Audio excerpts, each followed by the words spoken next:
Good morning and welcome to this Grantham Institute event.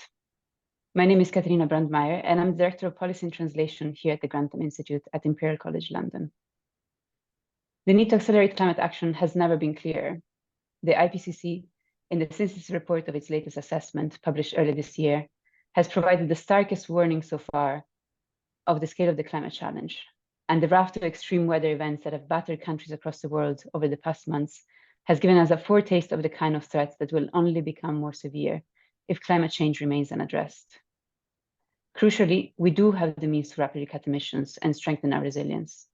And not only do we have the solutions at hand, but there's a growing body of evidence that shows that taking action on climate can lead to a wealth of benefits ranging from cutting energy bills and boosting energy security to tackling air pollution and reducing inequality. Being able to communicate these wide set of benefits and designing policies in a way that maximizes them is vital to ensuring that the public continues to show strong support for action as we transition towards net zero. And given the importance of these co-benefits, we are delighted to be launching the report today, which provides an exploration of how the UK public perceives the co-benefits of climate action. And we very much hope that this report will prove to be a valuable resource for those of you who are working or are interested in advancing climate action. I should say that the Grantham Institute has been working and championing the co-benefits of climate action for a number of years now, building also on a wide range of evidence and expertise on these issues across the academic community at Imperial College. And this will continue to be a key area of focus for our work in the coming months. Before I hand over to Cara, I'd like to thank the Place-Based Climate Action Network for funding this research. I'd also like to thank all the local authorities that have collaborated with our team on this project, and the project steering group for its advice and input. Now, without further ado, I'd like to hand over to Cara Jenkinson, who will be chairing today's event. Cara is Cities Manager at the Climate Solutions charity Ashton. She has a long-standing interest in the co-benefits of climate action, and she coordinates Ashton's regional learning network for councils. Cara, over to you. Thank you very much, Katarina, and I'm delighted to be chairing this session today. Ashton's been working with Grantham Institute, as Katarina mentioned, for several years. Neil Jennings published an excellent paper on climate action co-benefits back in 2019. And shortly afterwards, we released our co-benefits toolkit for council officers, which we updated last year. The Grantham Institute, ourselves and PCAN are also part of the Blueprint Coalition, which is an influential group of local government organisations, environmental groups and research institutions, which are calling on the government to support local authorities in delivering climate action.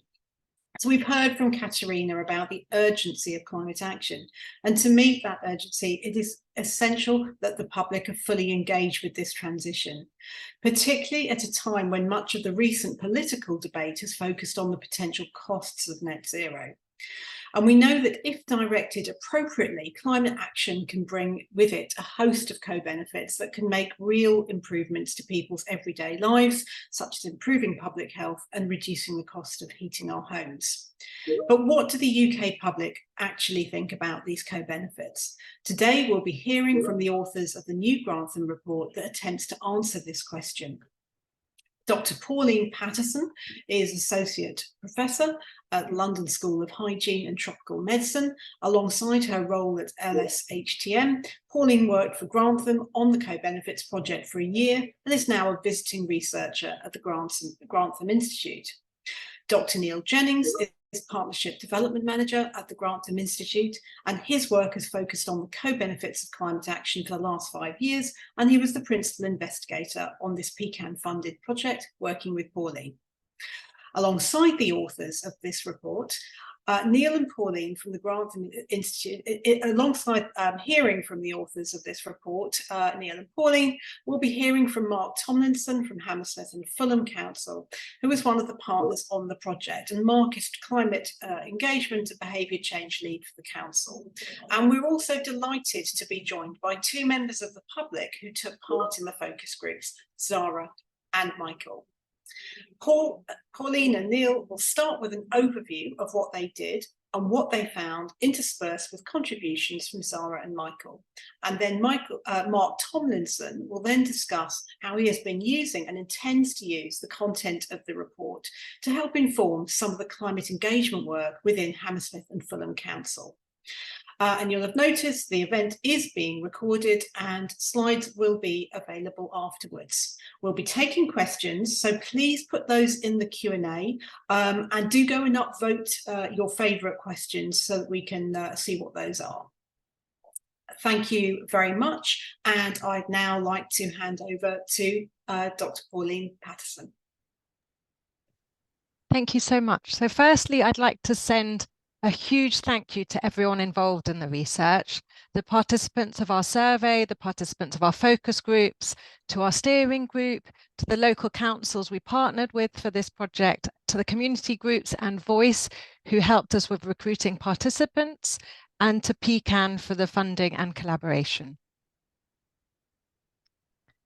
So firstly, I'm going to outline the research questions the study was trying to answer.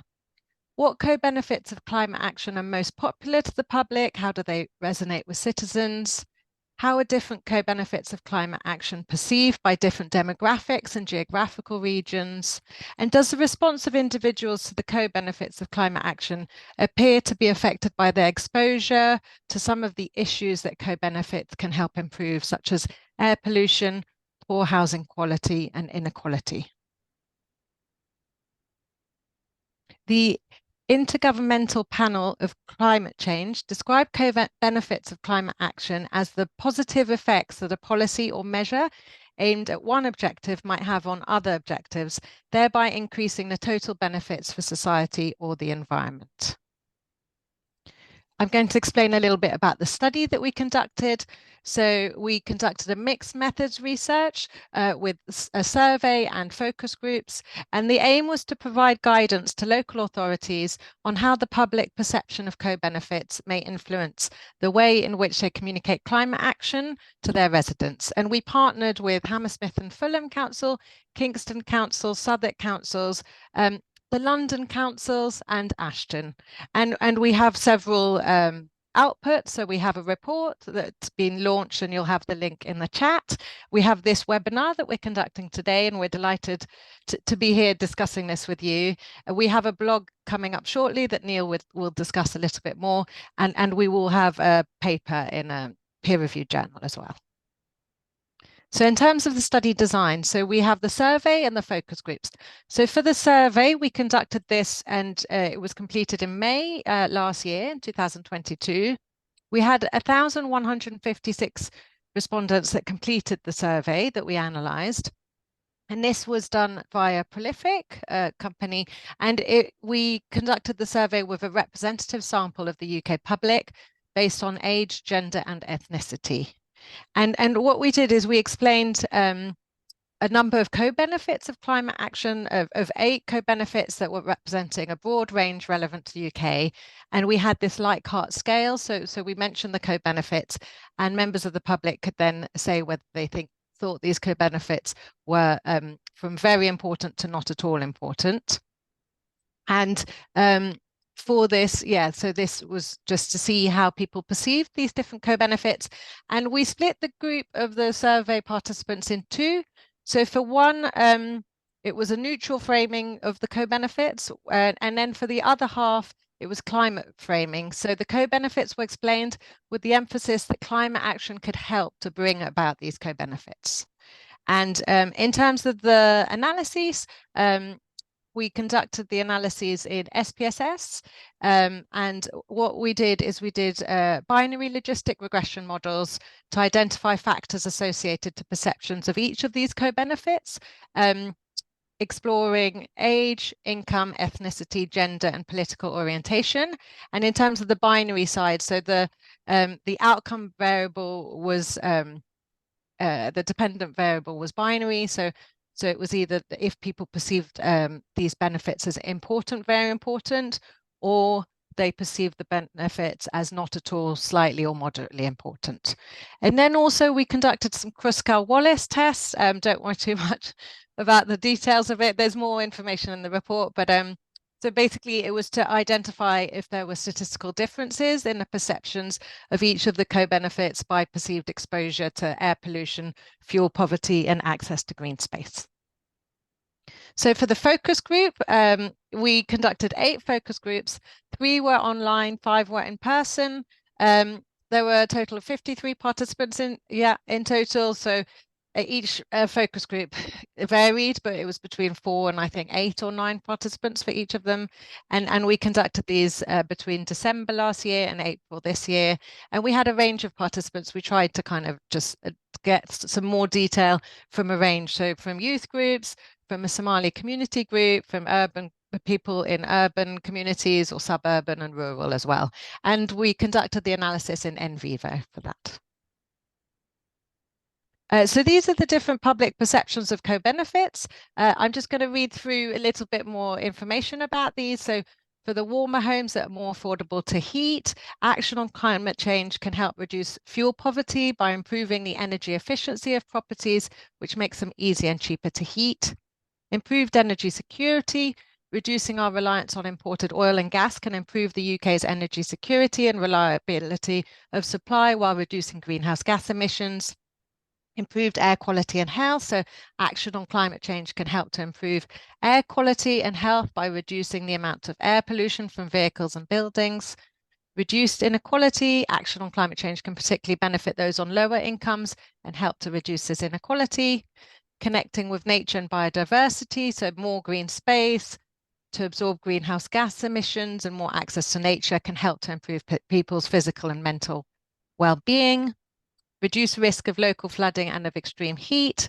Climate action can reduce the risk of flooding and extreme heat in the summer months, for example.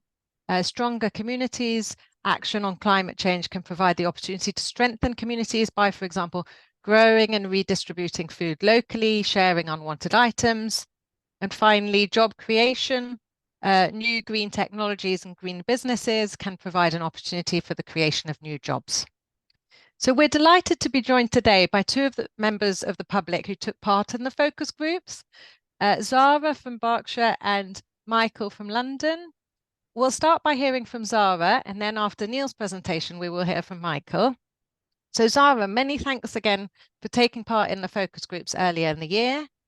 In the focus groups, we shared a number of potential co-benefits that climate action could bring. Were these things that you had thought about before in terms of the additional benefits that could result from taking action on climate change? Thank you for having me, first of all. In response to your question, I hadn't previously considered the specific co-benefits of climate action, such as homes that are more affordable to heat and improved air quality. However, my participation in the focus group has really opened my eyes to the broader positive impact that climate change can have on our daily lives. It's not just about reducing our carbon footprint, it's also about making everyday life more sustainable and healthier. So this discussion and research has definitely expanded my perspective in this regard. Great, thank you so much. And of the 8 co-benefits we shared with you and I just described then, which ones did you perceive to be most important and why? I think all of them were important, but if I had to choose one, it would be improved air quality and health. But overall, the most crucial co-benefits of climate action, in my opinion, are the ones that enhance the quality of life in urban areas. I emphasize this not only as a young person concerned about climate change, but also as a city resident. Young people I know want vibrant, healthy lives. So things like cleaner air, reduced traffic, and green spaces are really important for our well-being. And I'm aware of the impact that air pollution can have on the health of children in particular, and how it affects people with asthma. So I think the co-benefit of improved air quality is really important for helping to promote healthier lives, particularly for young people. I think that urban green spaces are vital as they provide gathering places for people like me to connect with nature. So anything that can be done to help people connect more with nature is obviously a good thing. So in essence, I believe improved air quality is the most significant co-benefit of climate action, as it promotes healthier and more fulfilling lives for all, especially the next generation. Many thanks, Zara. That's really appreciated. We hope this gives everyone a flavour of some of the conversations we have had in the focus groups, and I'd now like to hand over to Neil for more detail on the findings. Thank you.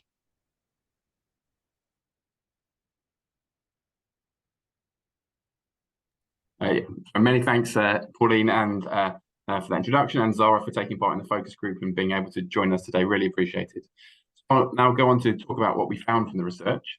So I guess the key findings from the research were that the co-benefits of climate action are perceived as important. People like them. They like them because they resonate with the day-to-day challenges that people are often facing.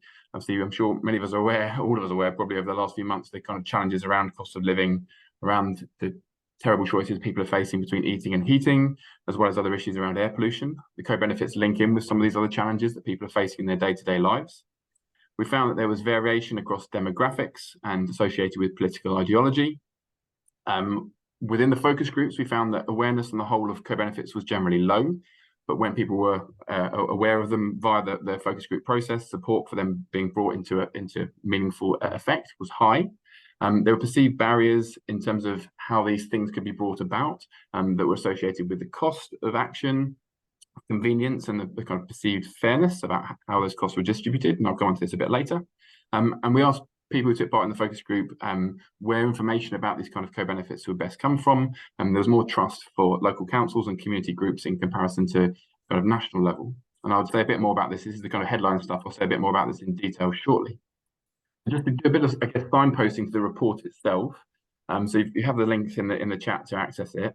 The first part of the report provides information about the perceptions of different co-benefits in comparison to each other. And I guess I'd particularly direct you to page 11, where there's a breakdown of the percentage of respondents who perceived the co-benefits to be important or very important associated with each of the different co-benefits, broken down by a bunch of different demographic variables. And I guess the hope that we have here is that for local authorities going out and chatting to local residents about climate action, and that beforehand you could have a look at this and think, okay, which group are we chatting to today? We're chatting to people who are retired, for example, and then you could have a quick look to see, okay, which ones are the many co-benefits that climate action could bring, which ones of those might resonate most with the people I'm going to chat to. After the section which describes the co-benefits in comparison to each other, we then have kind of deeper dives into each of the 8 different co-benefits and what people thought about them. So we've got the kind of statistical data there of the proportion of respondents to the questionnaire survey who thought this co-benefit was either important or very important to them, to their community, or to the UK as a whole. We have a breakdown by different demographic variables, so you can see which groups perceive this to be particularly important and those that perceive it to be slightly less important. And then within there, we've got quotes from the focus groups as well, which just elaborate a bit more about why people perceive each of these co-benefits to be important, how exposure to some of the things that co-benefits can help to tackle, how that linked in with people's perceptions of the importance of those co-benefits being brought into effect. And what about people who perceive the co-benefits to be less important? What were the reasons why some of these things figured lower down people's rankings of perceived importance? And then at the end of the report, we've got more detail about the methods that we used, and also about, in the appendix, we've got lots more detail in there as well. To elaborate on the 3 kind of key questions that Pauline highlighted. So firstly, what co-benefits of climate action are most popular and why? Why do they resonate? So the figure 1 here shows the co-benefits in order of the perceived importance on the basis of the proportion of people who thought they were very important or important. So as you can see here, warmer homes that are more affordable to heat, improved energy security, improved air quality and health, and reduced inequality figured particularly highly. But it's worth mentioning that all 8 of the co-benefits were perceived to be important or very important by over half of all the respondents. So there was a high level of perceived importance. And indeed, in the focus groups, people often spoke about how they were struggling to try and rank them against each other because there were often things that people thought that all of these things should happen. Just to give some illustrative quotations of some of the conversations we had in the focus groups. So when talking about homes that are more affordable to heat, for one of the online focus groups, this participant from Scotland spoke about the fact that energy bills are really high. It felt like improving the energy efficiency of homes should be something that should be really important and is really necessary to help to reduce the impact that it had upon their lives and children's lives, and spoke about the impact that it can have upon mental health and touched on physical health impacts that living in a cold home can have as well. And obviously this took place, the focus group took place over the last winter when energy bills are very high, as they indeed still are. And this quote really stood out for me. This was from a respondent from Southwest London. And worth mentioning in this case, this person actually was relatively skeptical about whether climate change was being caused by humans or not. But when talking about this particular co-benefit that climate action could bring, she said it's her firm belief that no one in this country, no one should have to choose between eating and heating. And that was her primary concern over anything, because she said it's a social thing that as a country we should be thoroughly ashamed that we've been brought to this, that people are really struggling so much just to keep themselves warm and having to face that horrible choice between whether they put the heating on or whether they put food on the table. In terms of some of the kind of quotes from some of the other focus, the other co-benefits. So in terms of people who perceived energy security to be important, it kind of linked in with the kind of perceptions that the UK itself should be more self-sufficient to kind of rely on ourselves, and it's obviously linked in with the opportunities around increasing renewables as well as reducing demand for or the need for more imported oil and gas by helping to become more energy efficient as well. And I won't be able to cover all of the co-benefits in significant detail today in the interest of time. So the report's got lots more detail about some of the perceptions of these different co-benefits. In terms of how perceptions vary by different demographics, so as far as gender is concerned, female respondents perceived all 8 of the co-benefits to be statistically significantly more important than male respondents. And this is an example of the perceptions associated with homes that are more affordable to heat. You can see female respondents here perceive it to be much more important than male respondents, although still it was around 70% of male respondents in this case perceive this to be very important or important. In terms of ethnicity, a number of the co-benefits showed statistically significant differences associated with ethnicity. In this case, those from minority ethnic backgrounds perceived improved air quality and health to be statistically significantly more important than those from white ethnicity. And this links in with, and we'll come back to this a little bit later, kind of levels of exposure from where we know that those from minority ethnic backgrounds are typically exposed to high levels of air pollution.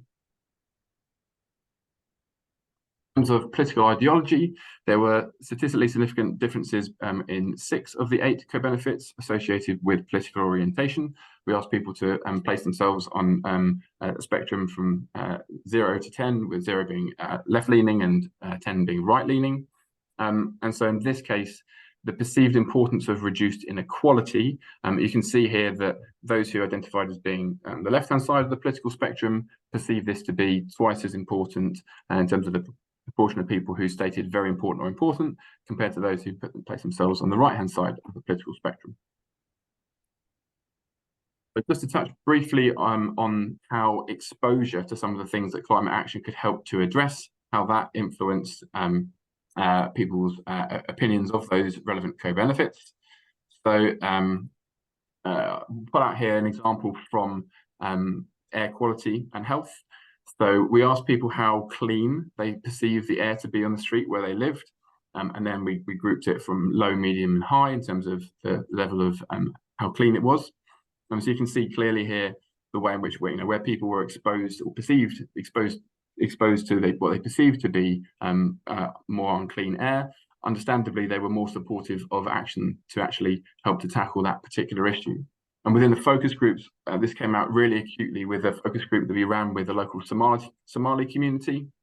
And so in this case, people were united by the fact they were all born in Somalia, but lived in all different parts of the borough.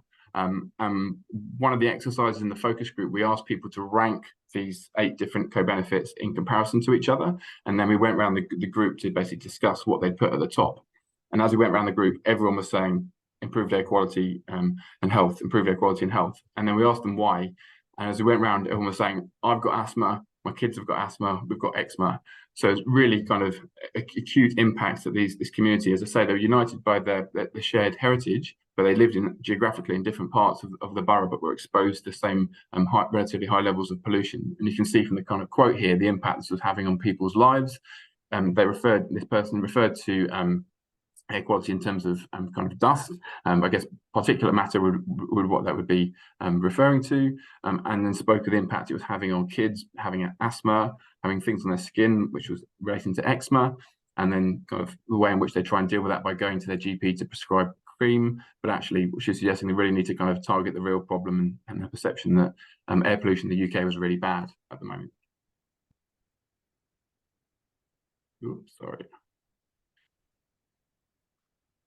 So the last section we'll just finish off with, and in the presentation will be focused on what this means in terms of the way in which we communicate climate change. And at this point, I'm really delighted to bring in Michael. Michael was one of the focus group participants from South London. And so I'd like to start, Michael, if we could ask the same question to which we asked Zara in terms of those 8 co-benefits, which ones you perceive to be most important? Yeah, so the ones that I put were warmer homes and improved energy security. Obviously, the focus group was in the winter. Obviously, as you say, energy bills have gone up, and it's a real concern for a lot of people being able to pay those. And I think related to that is improved energy security, because obviously the one feeds into the other. Obviously, with less energy security, bills are more likely to fluctuate. Warmer homes is obviously really important for everybody. And that for me, I think, is one that the most people would be most concerned about, and the one that people would react best to in terms of potential benefits. Brilliant, thanks, Michael. I know in the focus group, part of the reason we brought you in at this point was because when in the focus group, we asked people to comment on how they perceive these co-benefits to potentially be important, and you spoke really eloquently about how they can be important from a kind of communications perspective. Just wonder if you could kind of maybe share what you shared with us during the focus group. Yeah, I mean, essentially, there's a lot of debate around the environment. It tends to be quite negative, that you've got 10 days, 2 years, 5 years to save the world, and I think it switches a lot of people off because they believe they've got no agency and there's nothing they can do.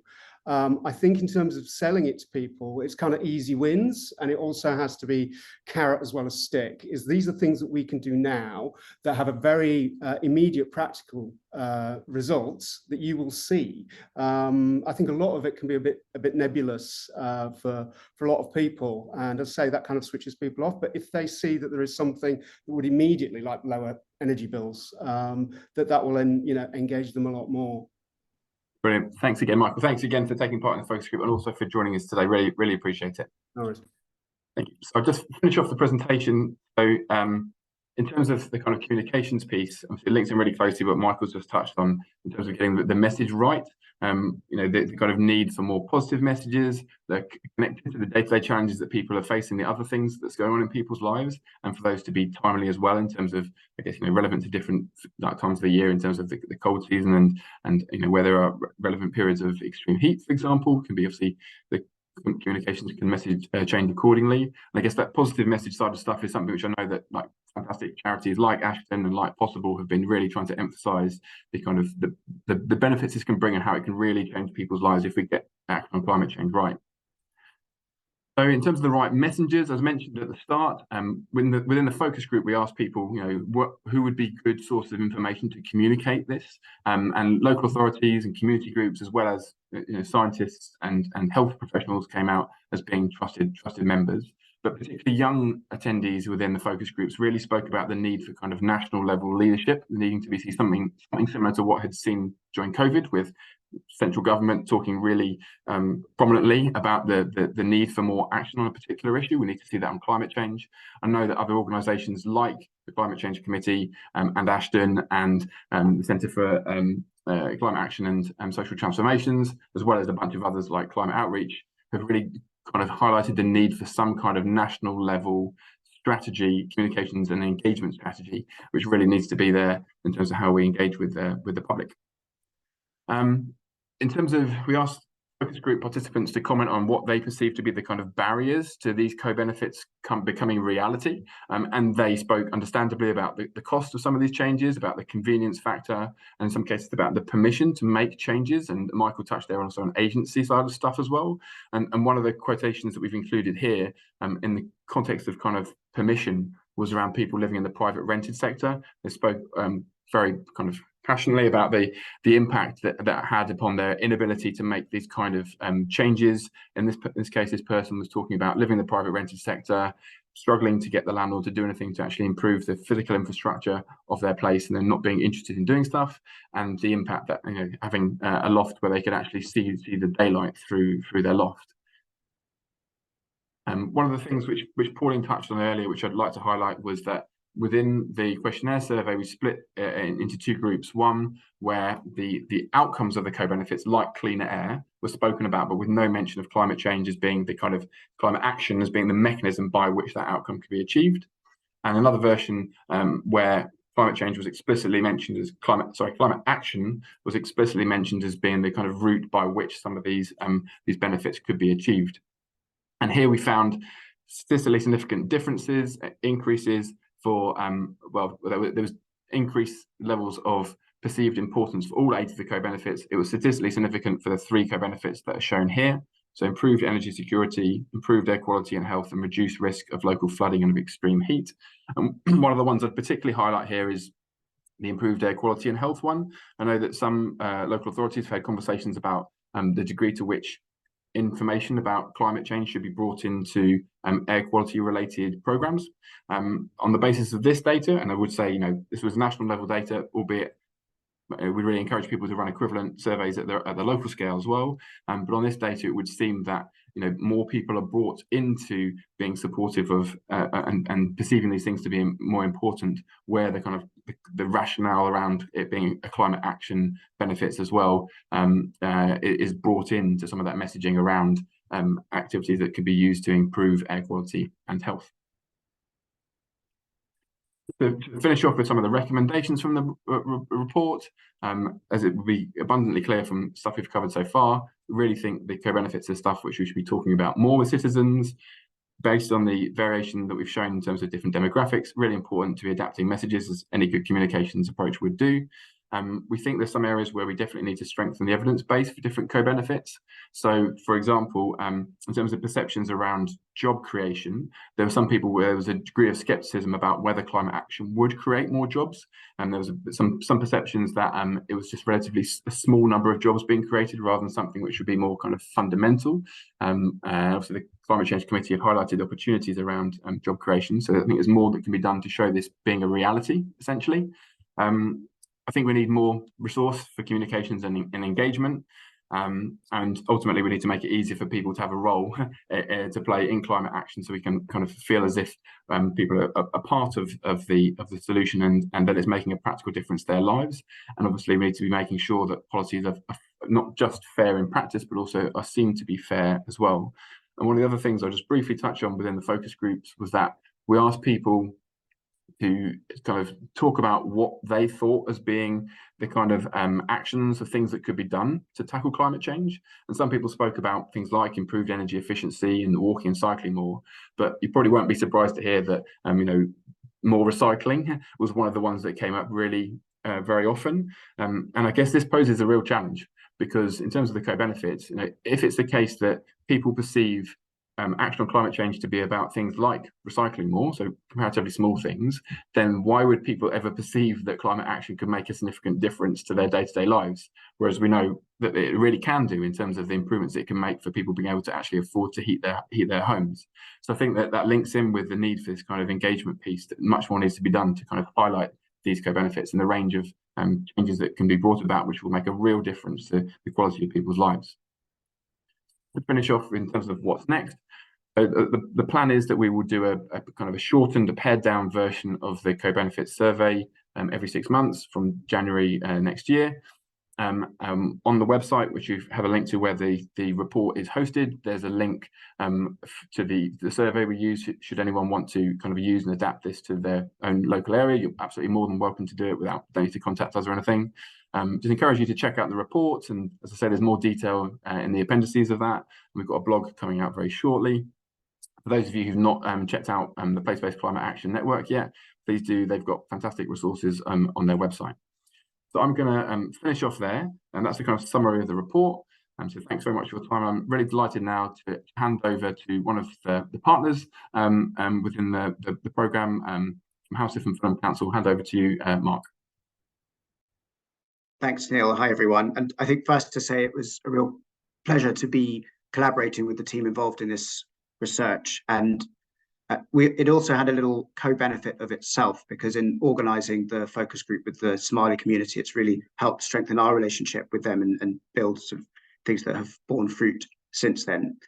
I think one of the reflections I want to make is actually just to consider how, relatively speaking, this is all quite new. So the Hammersmith and Fulham climate team is only a few years old. The council declared a climate emergency in 2019, along with many other local authorities.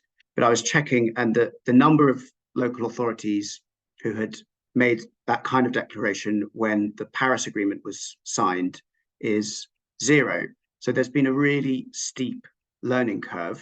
And at the same time, we're grappling with one of the great issues facing our species this century, or I don't know how much hyperbole it would be to say that.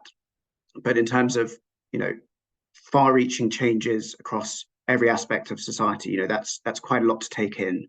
And so we really need to be using the evidence where we've got it. We need to be basing our work on the research that's there. We don't really have time to be chasing sort of a mirage. So this report has been really useful in building on that evidence base. And as we heard, it confirms some of the things that might be intuitive, that you need to adapt your message according to the audience you're speaking to. But I think what this report really does is actually give a steer on what kind of messaging that needs to be.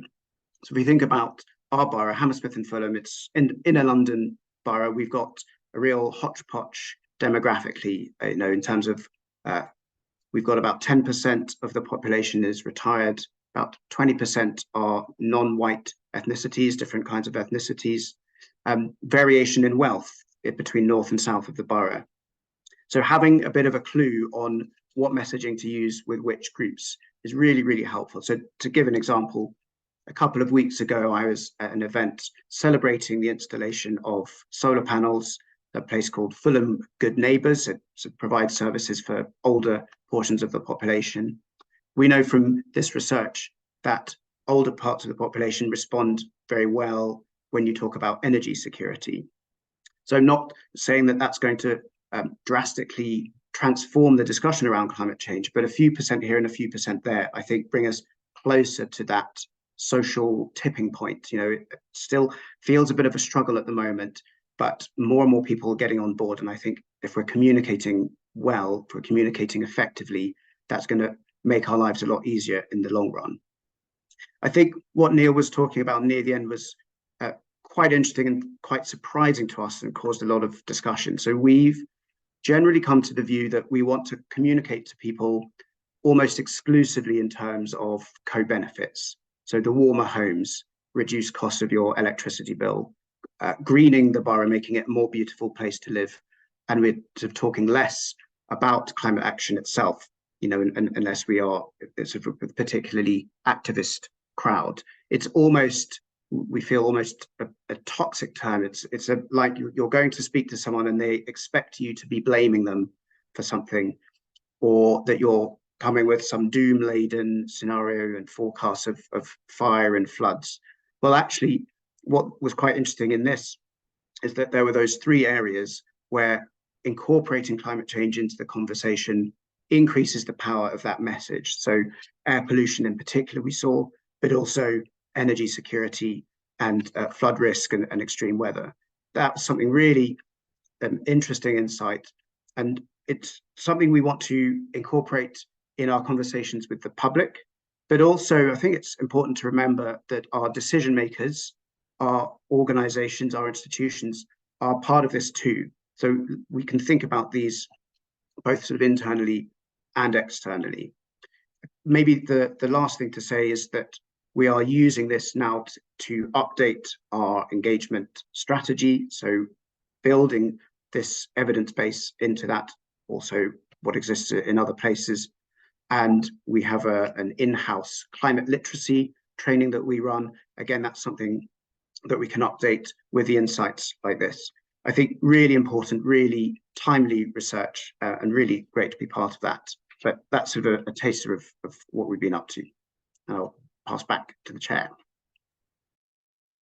Thank you very much, Mark. So I think really good, interesting presentations and such a timely piece of research. I think the thing that struck me most was the kind of low awareness of co-benefits generally, and how much difference a good communication strategy can make, both at the public national level, but also at the local level, using that kind of trusted voice from councils. But we really need to invest in that effort. It does take a lot of effort, but it will pay off in terms of bringing people with us.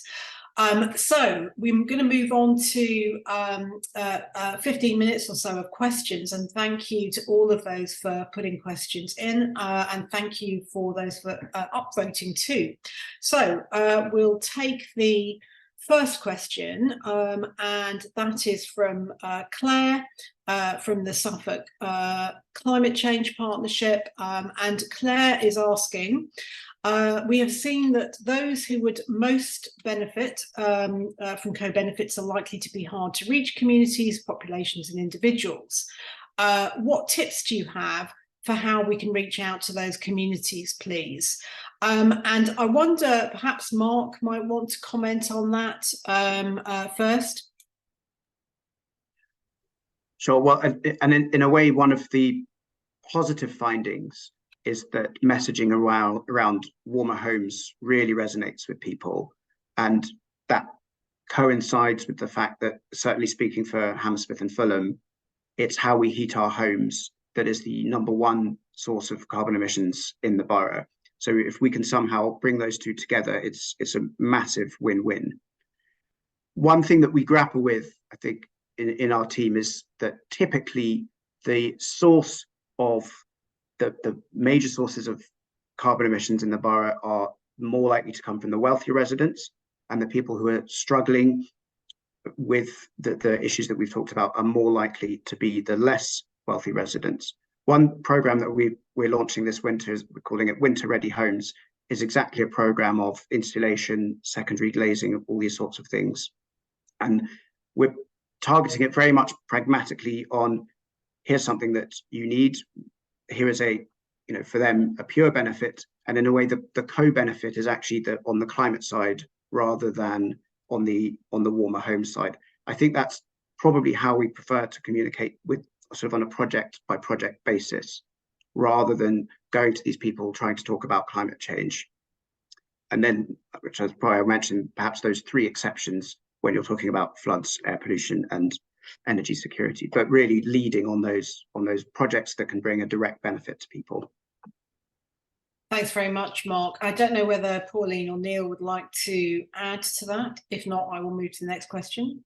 Only very briefly, just the importance of having that full range of people in the room when all decisions are made. It's an obvious thing to say, but it doesn't always happen. And obviously links in with the approach that citizens' assemblies and climate juries have had to play in terms of getting that representative sample of the local population.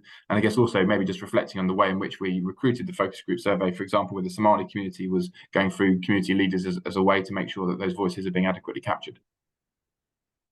Thanks very much, Neil. So the next question is from Anandita Patnaik, and that is, how were the 8 co-benefit variables selected? Why was food systems not part of it, given that food and agricultural systems are responsible for about 1/3 of the total greenhouse gas emissions globally and has huge mitigation potential? So I think probably a question for Pauline or Neil, perhaps Pauline in the first instance. Actually, I'll hand over to Neil because Neil created it. Thank you.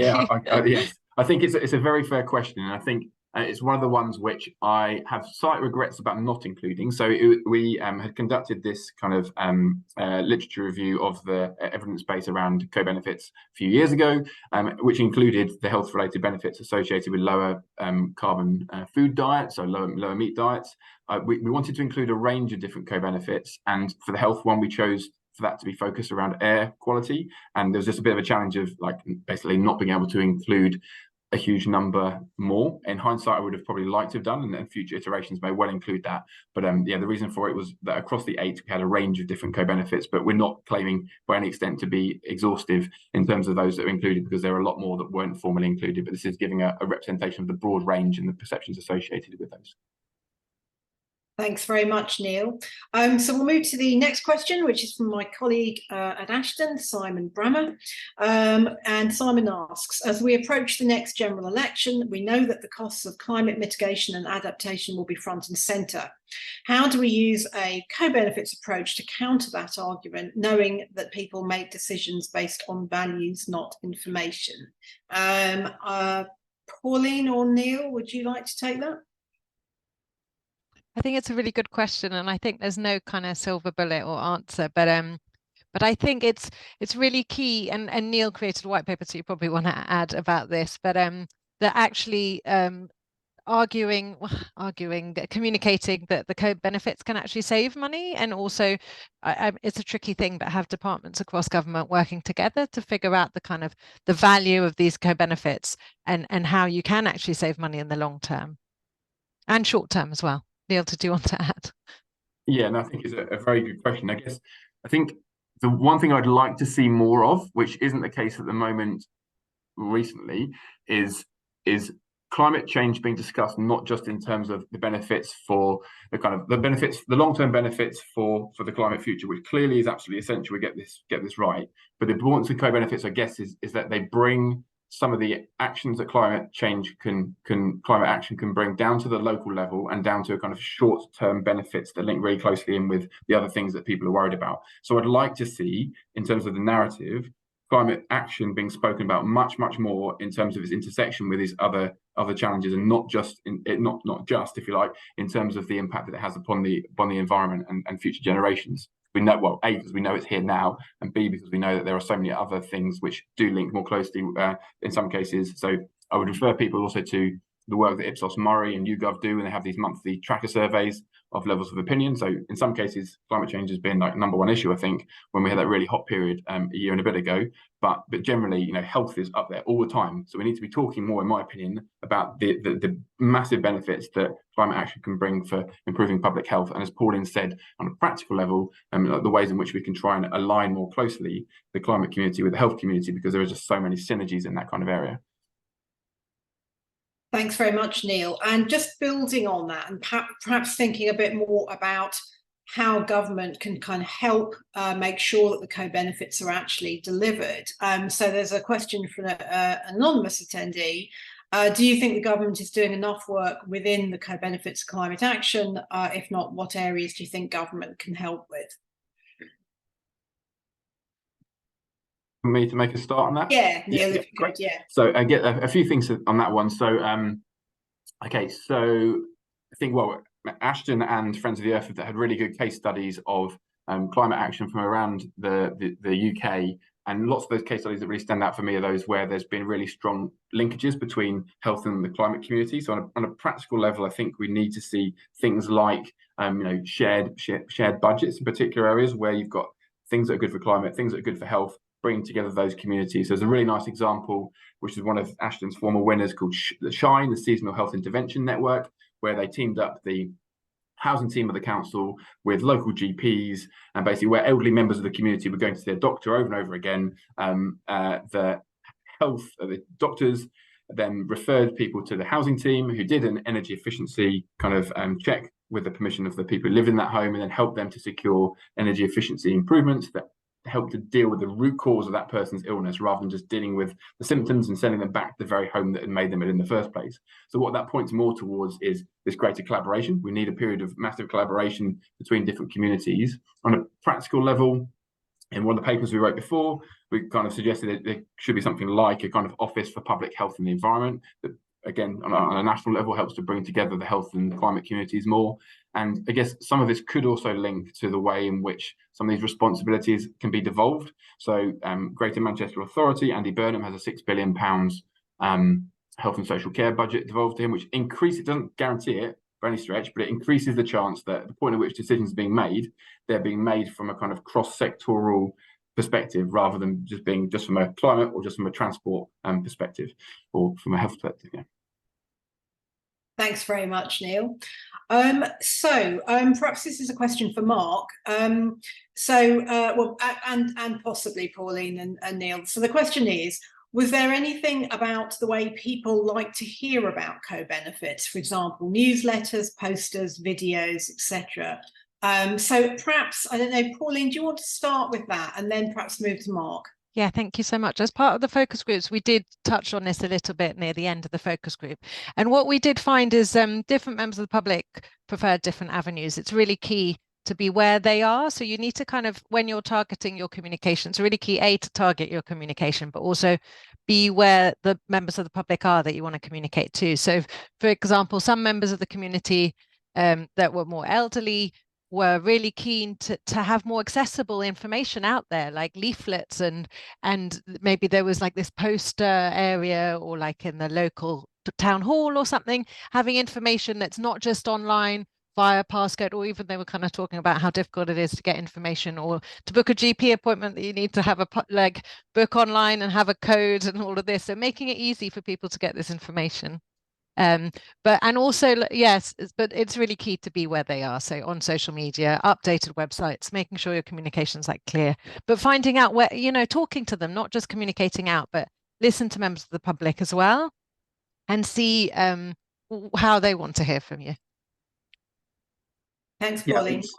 In a way, unfortunately, no one size fits all, but I think that's the same with the content as well as with the delivery. So, you know, the Somali group typically is quite an oral culture. You've basically got to invest the time to meet and discuss and sit down, talk with them. Other demographics might respond differently. They prefer the QR code. They feel they're always in a rush. You need to deliver things to their phones. So I think maybe that's another piece of research is the method of communicating. But I think what we find is there's rarely a good substitute for being out and about and actually having those conversations. Some of these are quite complicated things. And we also heard earlier, a lot of people aren't aware of these co-benefits of climate action. And it's quite a lot of information to distill into sort of a 5-word advert or a 20-word tweet. Sometimes you've just got to invest the time. And we are talking about quite a fundamental shift in society. So we probably do need just to invest a lot of time and effort in it. Thanks very much. So another question, which I'm quite intrigued by. So it looks like males generally found the co-benefits less important than females. Were there any reasons discussed for this difference? Pauline or Neil? Yeah, I think we didn't manage, I don't think we managed, Neil, to get to the crux of the matter for that, but we did see that. So it's really important when you are messaging to different people, take a look at that table of what different people find important.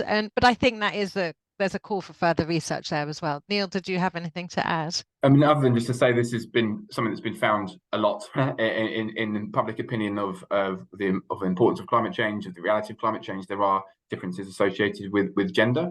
Others have covered it elsewhere, and I'm not going to be able to do a good job to repeat those reasons. But women do tend to care more about climate action than men, which doesn't reflect so well on men. But I guess the bottom line is that even though there is that lower percentage, you know, those values are still pretty high for the majority of the co-benefits. Thanks very much. And yes, I thought we might get this question. How do you add a monetary value to co-benefits? We are constantly being asked to think about ROI. It will help us get investment and show the importance of the work we're doing. So Neil, do you want to have a go at that one? Yeah, I think it's a very good question. I think it's something which needs to be done a lot more in terms of how those things are quantified. So I guess here at Imperial, so some researchers working with Public Health England a few years ago and tried to do that they developed a air pollution tool, which would help to basically quantify the financial savings associated with primary and secondary health costs, with interventions being implemented to reduce. So in certain areas, there are good metrics already out there for quantification. In some of the areas, there aren't. And one thing I just flagged some work that another colleague here is doing is a project called Win Window, which is focused on the co-benefits that climate action bring, the range of co-benefits. And they're bringing together a kind of a catalogue of all of the evidence that's out there, which is publicly available, which can help to quantify the various different co-benefits that climate action can bring. So hopefully when that's published, I think either towards the end of this year or early next year, that will provide a really useful tool, which can then help with that quantification piece. And maybe if I can just add that we need that sort of data to help quantify those co-benefits. But I think there's also a piece somewhere for showing what the costs of inaction are, just to show that it's not all an additional cost. It's actually, in fact, the Climate Change Committee often will state that it creates a saving for society. Quantifying that will really help our case. Thank you very much. So I wanted to ask a final question to all of you, which is what would you like the take-home message or action to be for people that have joined the call today? So Pauline, should we start with you? Great, thank you so much. Yeah, so I just wanted to re-emphasize we're in a climate emergency and we really need to drastically reduce our carbon emissions. And for this to occur, we need a combination of governmental and systemic transformations, as well as individual behavior-led changes. We can't just assume what members of the public are thinking and communicating to them what they need to do. We need to tailor our communication messages, and we need to really involve and engage with the public to find and act on climate solutions together. Thank you. Thanks, Pauline. And Neil, did you want to comment on that?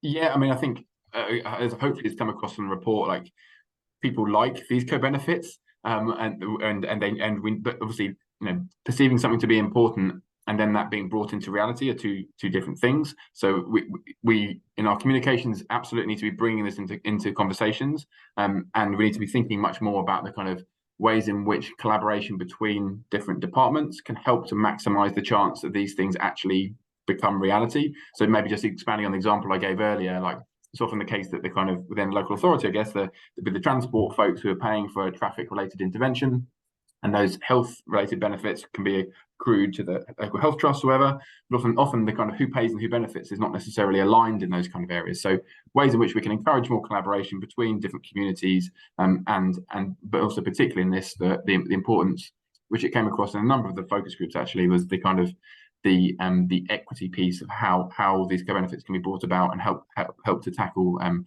of inequality at the same time. That needs to be fundamental to the way in which climate actions is brought about in order so that the public are kept on board essentially with this transition. And Mark, did you want to comment on that at all? I think I'd certainly pick up on the notion of collaboration. There are hundreds of local authorities across the country, across the UK. It wouldn't make any sense for all of them to be developing their own individual strategies and plans that incorporate research and reports like we've got today. I think we really need something joined up, something cohesive, and it might be government, it might be organizations like Ashton to do that, but it's something absolutely crucial. No point reinventing the wheel again and again. Thank you very much. And that pretty much brings us to a close. That's been a brilliant session. I hope you found it useful. I think the report is going to be a really important resource going forward. So well done to the team. Thank you to all of our speakers, including the members of the public who participated in the research, and to Mark from Hammersmith and Fulham. Thank you to all of you as well for listening. Hope you have a good rest of the day.